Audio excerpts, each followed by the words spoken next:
कुंभ पर्व हिंदू धर्म का एक महत्वपूर्ण पर्व है जिसमें करोड़ों श्रद्धालु कुंभ पर्व स्थान हरिद्वार, प्रयाग, उज्जैन और नासिक में स्नान करते हैं। इसमें प्रत्येक स्थान पर प्रति 12वें वर्ष और प्रयाग में 2 कुंभ पर्वों के बीच 6 वर्ष का अंतराल में अर्धकुंभ भी होता है। खगोल गणनाओं के अनुसार यह मेला मकर संक्रांति के दिन प्रारंभ होता है, जब सूर्य और चंद्रमा वृश्चिक राशि के और बृहस्पति मेष की राशि में प्रवेश करता है। मकर संक्रांति के होने वाले इस योग को कुंभ स्नान योग कहते हैं और इस दिन को विशेष मंगलकारी माना जाता है, क्योंकि ऐसा माना जाता है कि इन दिन पृथ्वी के उच्च लोकों के द्वारा इस दिन खुलते हैं और इस प्रकार इस दिन स्नान करने से आत्मा का उच्च लोकों की प्राप्ति सहजता से हो जाती है। यह स्नान करना साक्षात स्वर्ग दर्शन माना जाता है। इसका हिंदू धर्म में बहुत ज्यादा महत्व। कंकर पाथर जीव जनावर नदी झाड़ सब एक है।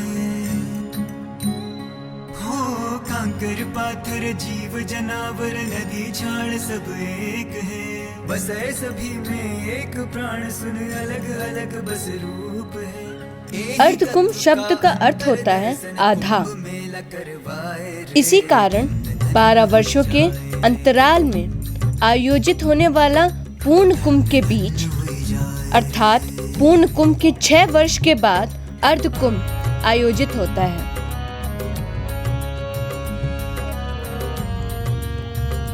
कुंभ पर्व के आयोजन को लेकर 2-3 पौराणिक कथाएं प्रचलित हैं, जिनमें से सर्वप्रथम मान्य कथा है देव दानवों द्वारा समुद्र मंथन से प्राप्त अमृत कुंभ से अमृत बूंद गिरने को लेकर।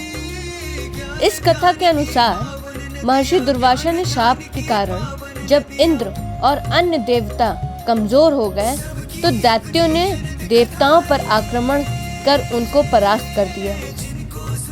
तब जाकर वो भगवान विष्णु के पास गए। उन्होंने सारा वृत्तांत सुनाया। तब भगवान विष्णु ने उन दैत्यों के साथ मिलकर क्षीर सागर का मंथन करके अमृत निकालने की सलाह दी। भगवान विष्णु के ऐसे कहने पर संपूर्ण देवता दैत्यों के साथ संधि करके अमृत निकालने के यत्न में लग गए। अमृत कुंभ के निकलते ही देवताओं के इशारे से इंद्रपुत्र जयंत अमृत कलश को लेकर आकाश में उड़ गया। उसके बाद दैत्य गुरु शुक्राचार्य ने आदेशानुसार दैत्यों ने अमृत को वापस लाने के लिए जयंत का पीछा किया और घोर परिश्रम के बाद उन्होंने बीच रास्ते में ही जयंत को पकड़ा। तत्पश्चात अमृत कलश पर अधिकार जमाने के लिए देव दानवों में 12 दिन तक अविराम युद्ध होता रहा। इस परस्पर मारकाट के दौरान पृथ्वी के 4 स्थानों प्रयागराज, हरिद्वार, उज्जैन, नासिक पर कलश से अमृत बूंद गिरी थी, पर यह युद्ध थमने का नाम ले नहीं रहा था। तो भगवान विष्णु ने मोहिनी का रूप धारण करके अमृत का सेवन कराया सबको और ये युद्ध थम गया था। जिस समय में चंद्रदादिकों ने कलश की रक्षा की थी, उसी समय के वर्तमान राशियों पर रक्षा करने वाले चंद्र सूर्यादिक ग्रह जब आते हैं उस समय कुंभ का योग होता है। अर्थात जिस वर्ष जिस राशि पर सूर्य, चंद्रमा और बृहस्पति का संयोग होता है, उस वर्ष उसी राशि के योग में जहाँ जहाँ अमृत बूंद गिरी थी वहाँ वहाँ कुंभ पर्व होता है।